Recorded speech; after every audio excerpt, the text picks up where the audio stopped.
যুদ্ধের দামামা বাজলে আকাশও যেন তার উত্তাপে ফেটে পড়ে। আর এবার সত্যি বিদ্যুৎ চিরে আকাশ কাঁপিয়ে ছুটে এসেছে ইরানের ক্ষেপণাস্ত্র একটার পর একটা।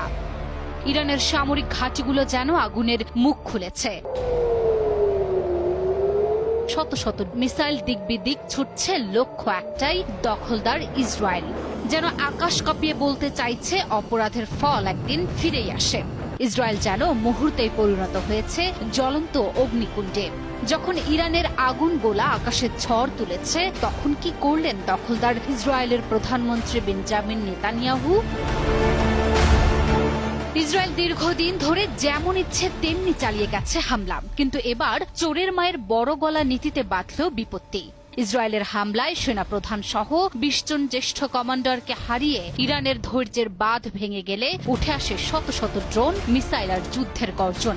ইরানের একের পর এক পাল্টা হামলায় বোঝা যাচ্ছে এবার আর কথার ফুলঝুরি নয়, চলছে আসল জবাব। এই দৃশ্য দেখে শুধু সাধারণ মানুষই নয়, মাটির নিচে লুকিয়ে পড়লেন স্বয়ং ইসরায়েলের প্রধানমন্ত্রী বেনিয়ামিন নেতানিয়াহু।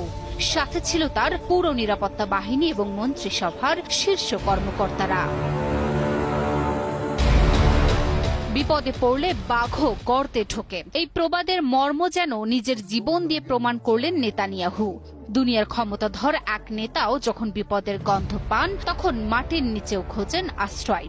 এবং মাটির নিচে লুকিয়েই নাকি পাল্টা জবাব দেওয়ার কথা ভাবছেন তিনি। 14 জুন মধ্যরাতে এক প্রতিবেদনে এ তথ্য জানিয়েছে ইসরায়েলি সংবাদ মাধ্যম টাইমস অফ ইসরায়েল। সংবাদ মাধ্যমটির প্রতিবেদন অনুযায়ী মাটির নিচে বাংকারে নিজের মন্ত্রীদের সঙ্গে ইরানের মিসাইল হামলার জবাব নিয়ে আলোচনা করছেন নেতানিয়াহু। ইরানের হামলা শুধু সামরিক নয়, এটা ছিল প্রতিশোধ, সম্মানের প্রশ্ন, ইতিহাসের হিসেব চুকানোর ডাক।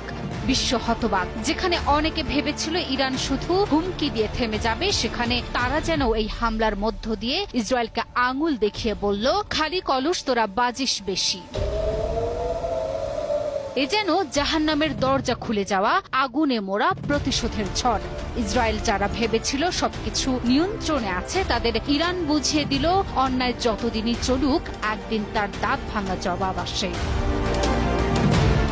এর আগে 13 জুন শুক্রবার ভোরে ইরানের বিভিন্ন জায়গায় ব্যাপক হামলা চালায় দখলদার ইসরায়েল। এরপর সারা দিনই দেশটিতে হামলা অব্যাহত রাখে তারা। ভয়াবহ এ হামলায় ইরানের সেনাপ্রধান মোহাম্মদ বাঘেরি, সামরিক বাহিনীর এলিট শাখা ইসলামিক রেভলিউশনারি গার্ড কর্পসের প্রধান জেনারেল হোসেন সালামি সহ অন্তত 20 জন জ্যেষ্ঠ কমান্ডারকে হত্যা করে ইসরায়েল। এই অবস্থায় 24 ঘন্টা পার না হতেই